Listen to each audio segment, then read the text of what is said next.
Siliguri পুরনিগমের trade licence বিভাগে আগুন লাগার ঘটনায় ব্যাপক চাঞ্চল্য ছড়ালো। ঘটনা সম্পর্কে জানা গেছে, এদিন দুপুর বেলা বাকি দিনের মতন কাজকর্ম চলছিল। হঠাৎই ট্রেড লাইসেন্স বিভাগের ঘরে ধোঁয়া বেরোনো শুরু করে দেখতে পান কর্মচারীরা।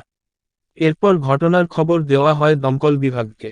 ঘটনার খবর পেয়ে দমকল বিভাগের 3টি ইঞ্জিন ঘটনাস্থলে এসে পৌঁছায়।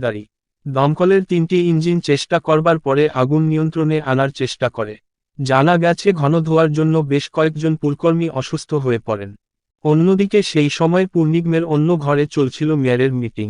ঘটনার বিষয় জানা মাত্র মেয়র ও অন্যান্য কাউন্সিলররা আগুন লাগার ঘটনা জানতে পেরে নিচে নেমে আসেন। আগুন নিয়ন্ত্রণে আসে বলে জানা গেছে।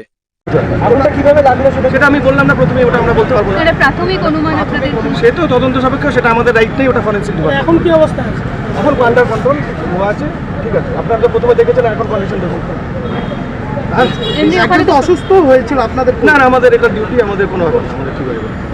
আর ওখানে তো প্রচুর কাগজপত্র ছিল, নথিপত্র ছিল। হ্যাঁ, ট্রেড লাইসেন্সের একটা সেকশন শুনলাম আমি, কিন্তু আমরা যতটা চেষ্টা করেছি জল না দেওয়ার চেষ্টা করেছি, মানে ধোঁয়াকে ইয়ে করে করে বা ওই কাগজগুলোকে সরিয়ে বস্তা দিয়ে কর্পোরেশনের লোকরাও হেল্প করেছে, ওরা বস্তা দিয়ে কাগজ অনেক সরিয়ে ফেলেছিল সিকিউর জায়গায়। সেটাতে কি জল না দেওয়ার কারণে একটু সময়টা বেশি লাগলো?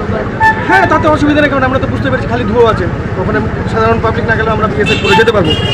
কাজেই জলটা যত না দেওয়া যায় তত ভালো, পাবলিকের সম্পত্তি থাকে এখানে। কতটা ক্ষতি হয়েছে সেটা আমি বলতে পারবো না, এটা ট্রেড লাইসেন্স সেকশন বলবেন, ওরা মানে পরে ইয়ে করে তদন্ত করে। ঠিক আছে, থ্যাংক ইউ স্যার। আপনার নাম?